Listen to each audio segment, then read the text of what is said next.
voy a dar la palabra a don Luis Jiménez Muñoz, que nos va a hablar de la directiva NIS 2 y su impacto en lo que es la gobernanza de la ciberseguridad. Don Luis Jiménez Muñoz es su director general del Centro Criptológico Nacional, CNI. Es teniente coronel del Ejército de Tierra, está ahora mismo en servicios especiales, es vocal del Consejo Nacional de Ciberseguridad de España y además ejerce responsabilidades del desarrollo de lo que es la Estrategia Nacional de Ciberseguridad. Es un placer tenerle aquí. Muchísimas gracias por aceptar la invitación y ahora tiene usted la palabra, don Luis. Muchas gracias, Gemma, y muchas gracias, José María, por invitarnos a participar en este interesante panel sobre políticas públicas, y además en un tema que para mí, que llevo 35 años trabajando en temas de ciberseguridad, pues voy a hablar de mi libro, ¿no? Voy a hablar de lo que a mí me gusta. Yo creo que la presentación de José María ha sido fantástica porque ha enmarcado perfectamente de lo que venimos a hablar, que es de ciberseguridad, ¿vale? Aquí estamos representados varios organismos, cada uno con sus cometidos y sus competencias, y que ahora intentaré explicar un poquito. Yo voy a empezar a hablar por mi organismo y después voy a hablar de la directiva NIS. La directiva NIS es una directiva que se aprobó en diciembre del año pasado y que tenemos obligación de transponerla al ordenamiento jurídico español. Tenemos de plazo hasta el 17 de octubre del 2024 para sacar una ley que recoja todas las provisiones y todos los extremos que establece la directiva NIS. Es una directiva que es revolucionaria en la manera en que se va a tratar la ciberseguridad y cómo va a afectar a ciudadanos, empresas y administraciones públicas, ¿vale? Pero antes que nada voy a hablar de quiénes somos nosotros. Nosotros somos el Centro Criptológico Nacional, somos un organismo del Centro Nacional de Inteligencia. Nuestro ámbito de trabajo son la seguridad de las tecnologías de la información y comunicaciones de las administraciones públicas. Administración General del Estado, Administración Autonómica y Administración Local. ¿Por qué existe un Centro Criptológico Nacional con estos cometidos en el Centro Nacional de Inteligencia? Porque hay una ley, que es la ley del CNI, que establece que España necesita unos servicios de inteligencia modernos, eficaces, capaces de hacer frente a los nuevos riesgos del escenario nacional e internacional. Y el legislador contempló como fuente de esos riesgos la dependencia tan grande que tiene el funcionamiento de nuestra sociedad, de nuestro Estado de Derecho, del buen funcionamiento de las tecnologías de la información y comunicaciones. Y entonces, además de darle cometidos al CNI para estar vigilantes, detectar amenazas o cualquier cosa que afecte a los intereses nacionales en el ámbito del terrorismo, en el ámbito del crimen organizado, en el ámbito del el mercadeo de armas de destrucción o en el mercadeo de sustancias peligrosas para la sociedad, o lo que puede ser los ámbitos geopolíticos o donde España tiene intereses estratégicos o económicos, aparte de elaborar inteligencia sobre todos esos ámbitos, el legislador consideró que el centro también tenía que estar vigilante y elaborar inteligencia y prevenir cualquier amenaza a nuestras tecnologías de la información y comunicaciones de las administraciones, puesto que es un aspecto fundamental. Hoy en día, sin el buen funcionamiento de las TIC, no funcionaría absolutamente nada, ¿no? Eso está claro. Bueno, como iba diciendo, el Centro Criptológico Nacional es el organismo que usa el Centro Nacional de Inteligencia para detectar la amenaza, para hacer inteligencia sobre la amenaza, sobre la ciberamenaza, para prevenir y para responder y ayudar a las administraciones públicas a detectar incidentes, detectar ataques, responder y contribuir a la seguridad de nuestro ciberespacio. ¿En qué se materializa el trabajo que hace el Centro Criptológico Nacional? Pues se materializa en tres cosas fundamentales. En las personas, el Centro Criptológico Nacional trabaja para que haya empleados públicos y funcionarios que estén concienciados sobre los riesgos del uso de las nuevas tecnologías y que estén formados y que sean hábiles a la hora de utilizar las tecnologías con seguridad. Por nuestras aulas, en colaboración con el Instituto Nacional de Administración Pública, pasan del orden de unos 500 empleados públicos o funcionarios cada año. Y hay un portfolio de cursos orientados hacia los funcionarios y empleados públicos, en donde se les forma en muchos aspectos de la seguridad, aspectos que van desde alto nivel a aspectos de gestión de la ciberseguridad, a aspectos muy concretos de administración de sistemas o de especialización en determinados aspectos de la criptología, etc. También, además de las personas, nos dedicamos a que haya políticas y procedimientos de seguridad conocidos, escritos y puestos en práctica en los organismos. Cuando hablo de políticas de seguridad, estoy hablando de lo que entendemos nosotros por política, que es determinar qué es lo que hay que proteger y determinar qué responsabilidades tiene cada órgano o cada autoridad dentro del organismo en esa protección. Y después también lo que hacemos es que haya procedimientos, que sería el cómo protegemos la información. Entonces, tenemos todo un portfolio de guías, de directrices, de documentos, en donde abordamos múltiples aspectos de la ciberseguridad y que además están publicados en la página web nuestra. La gran mayoría, el 90%, son de libre distribución y solo hay un 10% que son de acceso restringido. Personas concienciadas y formadas, políticas de seguridad y procedimientos implementados en los organismos, conocidos y puestos en práctica. Y por último, nos dedicamos a generar confianza en la tecnología. La tecnología viene con vulnerabilidades.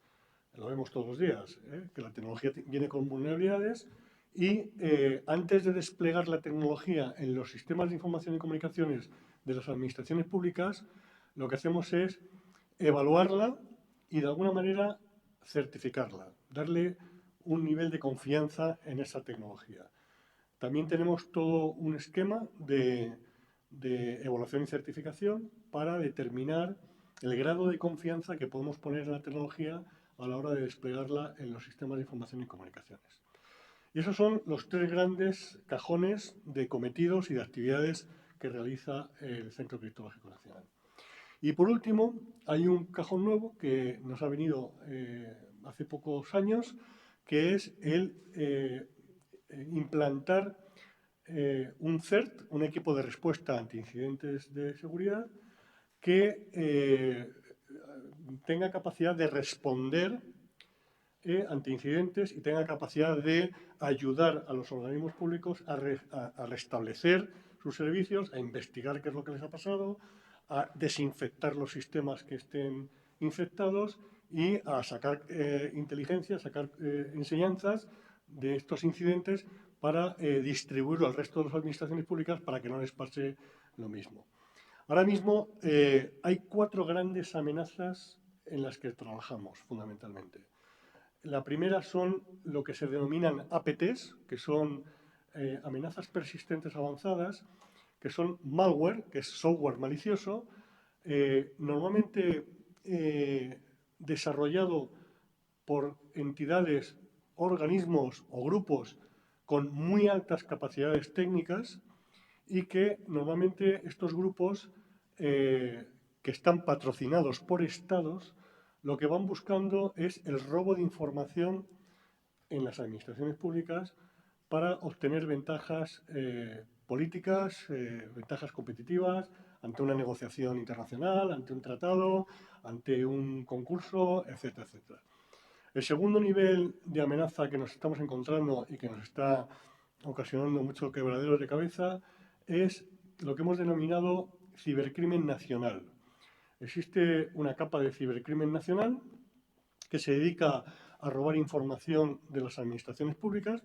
Ha puesto un caso en ayuntamientos, en un montón de sitios, en organismos, y lo que hace es que, aprovechando las debilidades o las vulnerabilidades de algunos sistemas de información, pues lo que hacen es, se introducen en esos sistemas, roban la información de la base de datos y lo que hacen es agregarla, esa información. Es decir, cogen una base de datos de aquí, otra base de datos de allá, otra base de datos de aquí, otra base de datos de allá, y lo que hacen es la paquetizan en una única base de datos y venden los accesos a esa base de datos por un módico precio. Entonces, si yo quiero saber algo de alguien, pues pago unos cuantos dólares y me dan toda la información que han robado en todas las bases de datos de esa persona. Hecho, este factor de cibercrimen nacional, que hasta hace unos años era desconocido, pues se ha visto a la luz en los últimos meses y en los últimos años. Y también nos ocasiona bastantes quebraderos de cabeza. Después hay otro tipo de amenaza que también nos está dando mucho trabajo, que es el ransomware. El ransomware es el secuestro de un ordenador, el secuestro de un sistema informático, le robo la información a ese organismo, le cifro la información de manera que hago el sistema inoperable y le pido un rescate para poder descifrar o desencriptar la información. Si el usuario, si el organismo atacado no paga ese rescate, pues le amenazo con ir publicando la información que le he robado, ¿vale? Información generalmente de carácter personal o información de carácter estratégico que le puede hacer mucho daño al organismo. Y por último, no menos tampoco importante, pero quizás es un fenómeno que tiene mucha relevancia mediática, pero que no nos afecta realmente a las administraciones públicas porque están bastante protegidas, son los ataques de denegación de servicio. Son los intentos de echar abajo las páginas web de organismos, de ministerios, de empresas, etcétera, etcétera, ¿no? Ahora, con el conflicto de Ucrania, existen un montón de grupos prorrusos que lo que se dedican es, todos los meses tenemos una campaña. Hoy, según entraba a la puerta a este edificio, me han dado un mensaje de que se había iniciado una nueva campaña de ataques de denegación de servicio hacia diferentes webs españolas, ¿no? Normalmente estos ataques no ocasionan problemas, no ocasionan problemas, simplemente a lo mejor a algún organismo le pilla desprevenido y le hace que la página esté 5 o 10 minutos caída, pero a los 10 minutos existen ya mecanismos para protegerse contra estos ciberataques. Y aquí además las operadoras de telecomunicaciones tienen un papel muy relevante en la protección de estos ciberataques. Bueno, pues estos son los 4 grandes, para daros un rasgo de los 4 grandes tipos de ciberataques o de problemas de ciberseguridad a los que nos estamos enfrentando. Como he mencionado antes, la ciberseguridad, y lo ha mencionado José María, la ciberseguridad es totalmente transversal a la sociedad. La ciberseguridad tiene una componente de seguridad nacional, tiene una componente de cibercrimen, tiene una componente de desarrollo de la sociedad de la información y de desarrollo de la sociedad del conocimiento, tiene una componente de mercado, de capacidades industriales como país y de oportunidades. Y después también tiene una componente militar, porque también ya se dirimen conflictos en el ciberespacio. Y por eso se creó un mando militar concreto para dirimir esos conflictos o protegernos en el ciberespacio. Es tal la transversalidad del aspecto ciberseguridad que su gobernanza es muy difícil, porque sabemos cómo funciona la administración, y vosotros que estáis haciendo, si sois estudiantes de administración pública, la administración en España es muy compartimentada, muy compartimentada. Entonces, existen los departamentos, existen los ministerios con políticas verticales. Con políticas verticales en el ámbito del transporte, en el ámbito de la energía, en el ámbito sanitario, en el ámbito de la economía, en el ámbito de la hacienda, es decir, políticas verticales. Pero la ciberseguridad es absolutamente transversal a todos estos ámbitos departamentales, con lo cual la gobernanza es difícil. ¿Cuál es la situación actual de la gobernanza en España?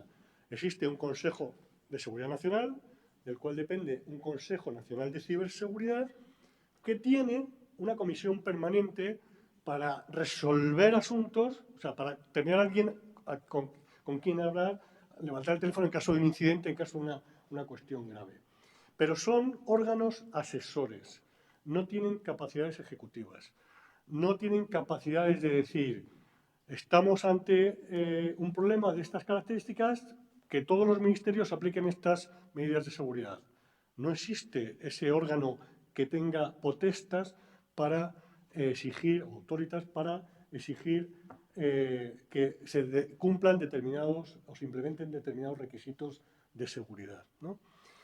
Porque los órganos que tenemos son órganos consultivos, son órganos de asesoramiento. Entonces, ¿cómo se está resolviendo el problema? Pues el Consejo Nacional de Ciberseguridad o su comisión permanente elabora un documento de recomendaciones y se lo da a los diferentes ministerios, a las diferentes comunidades autónomas o a los diferentes organismos públicos. Pero está en su libertad de esos organismos aplicar esas recomendaciones o no aplicarlas, ¿vale? Bueno, pues esto va a cambiar por completo con la implementación de la nueva directiva NIS que viene de la Unión Europea. Es una directiva que se aprobó el 14 de diciembre del 2022. Nos han dado una serie de meses para transponerla al ordenamiento jurídico y es una directiva que tiene como novedad, primero, que abarca a muchísimos más sectores que la anterior.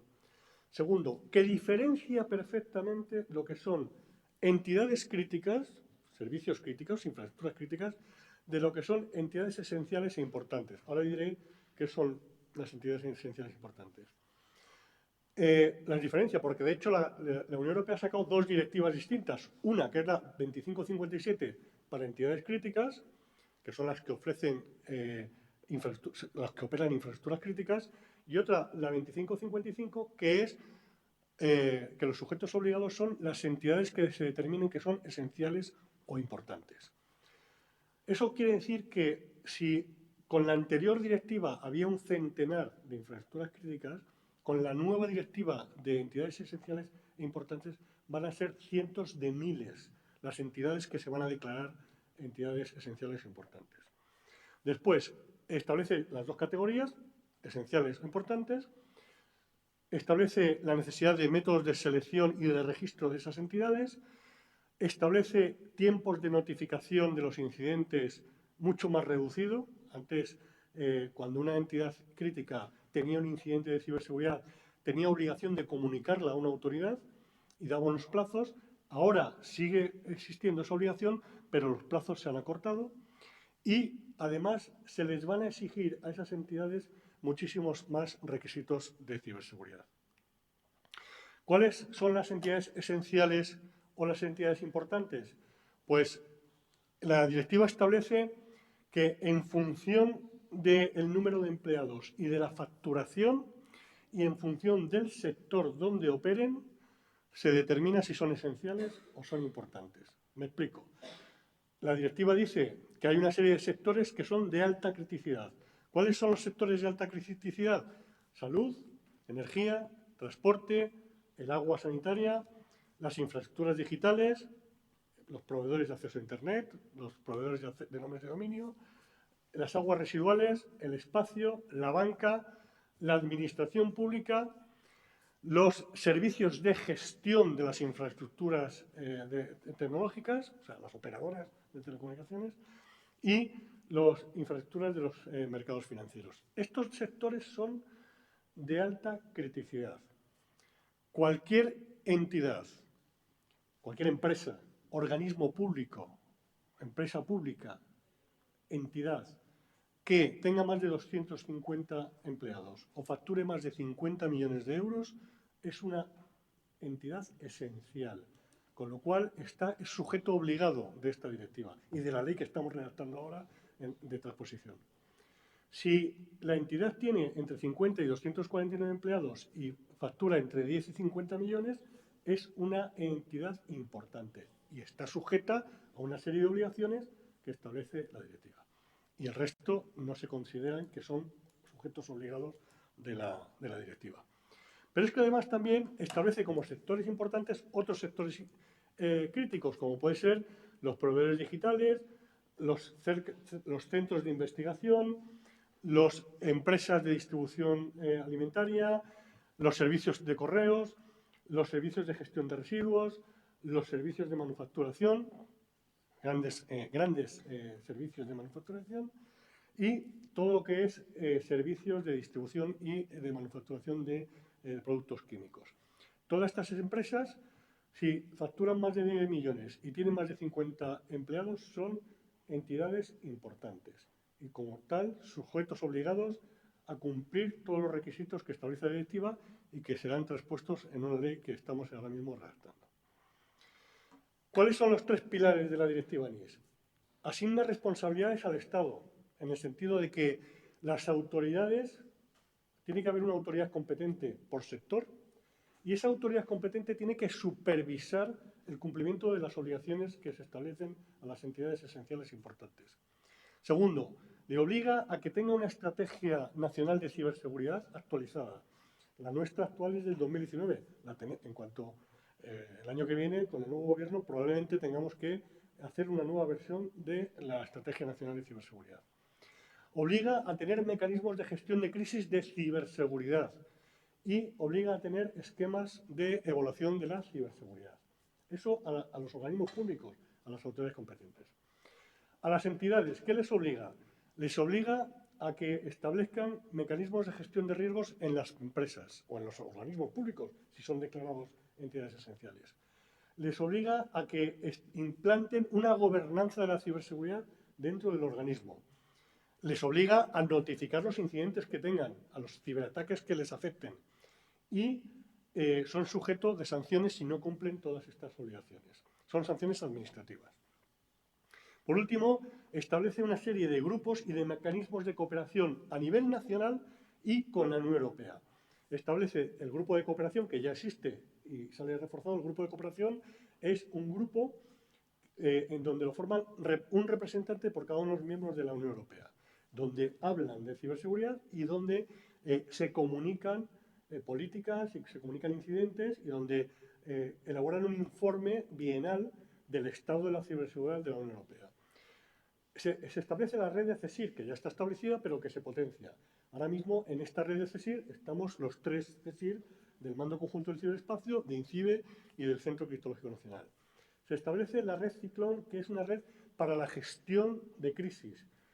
Y además le dicen, la red Ciclón, que es una red entre los países, entre las capitales europeas, para la gestión de crisis, le dice que tiene que tener también, contemplar las crisis de ciberseguridad dentro de los mecanismos de gestión de crisis.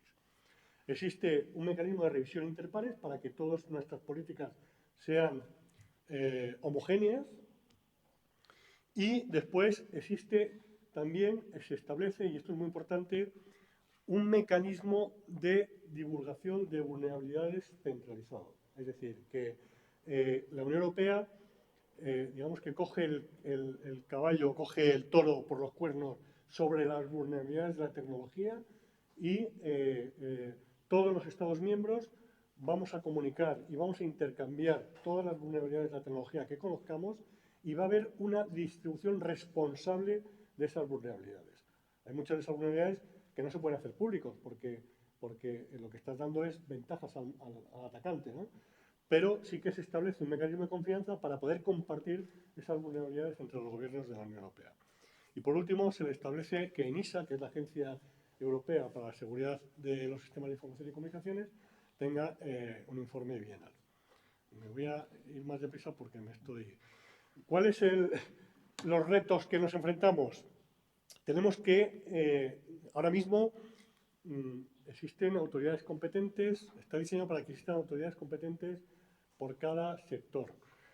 Nosotros creemos que deben reducirse el número de autoridades competentes en ciberseguridad. Y pongo un ejemplo. El Ministerio de Transportes, su problema son los transportes. Sus problemas no es los aspectos sanitarios. Ya existe un Ministerio de Sanidad que le dirá al Ministerio de Transportes las cosas que tiene que hacer, lo que es obligatorio o lo que es recomendable en relación con los aspectos sanitarios. Pero el Ministerio de Sanidad no crea una autoridad sanitaria dentro del Ministerio... Perdón, el Ministerio de Transportes no crea una autoridad sanitaria dentro del Ministerio de Transportes, sino que ejerce sus políticas en el ámbito del transporte y las políticas en el ámbito sanitario se las da el Ministerio de Sanidad. Pues en el tema de la ciberseguridad debería ser algo parecido. Es decir, el Ministerio de Transportes es un sector crítico, de acuerdo, pero el Ministerio de Transportes se debe no necesita crear una autoridad de ciberseguridad para el sector transportes, porque, como he mencionado antes, la ciberseguridad es totalmente transversal. Cuando yo hablo de requisitos de seguridad, me da igual que el sistema de información sea para un Ministerio de Transportes, que para un ayuntamiento, que para un ciudadano, que para una empresa. Las amenazas, las vulnerabilidades, los ciberataques y los incidentes no tienen apellido, son todos porque va con la naturaleza de la tecnología, no va con la naturaleza de la función del ministerio o del organismo. Entonces, esto lo tenemos que aclarar, es un reto que tenemos que aclarar. Todos los países de la Unión Europea lo han resuelto creando una agencia nacional de ciberseguridad, ¿vale? Solo hay 2 países en Europa que no lo tienen, que son Polonia y España. Y yo creo que en este sentido hay que trabajar, en crear una agencia nacional de ciberseguridad. De manera que sea esta agencia la que tenga las responsabilidades en los aspectos de ciberseguridad y dé esos servicios, esas políticas a los diferentes sectores que contempla la directiva. Después, hay que analizar el impacto de la transposición de la directiva en el sector privado. O sea, vamos a obligar a un montón de empresas, a muchas empresas y a organismos públicos a incorporar requisitos de seguridad, a incorporar mecanismos de gestión de riesgos en su día a día, a incorporar la gobernanza de la ciberseguridad en su día a día. En fin, bueno, estas son las cuestiones que establece la directiva que tienen que cumplir las entidades, pues que tengan una gestión de riesgos, que se supervise por parte de la dirección esa gestión de riesgos, que haya concienciación y formación en los empleados, que además establece una cosa muy importante, y es que los directivos de las empresas y de los organismos públicos serán sujetos de las sanciones, o sea, serán responsables del incumplimiento de esta directiva. Y nada más. Dejo la palabra a mis compañeros que seguramente hablarán también de sus capacidades y de cómo están trabajando ellos en la implementación de esta directiva. Muchísimas gracias, don Luis Jiménez.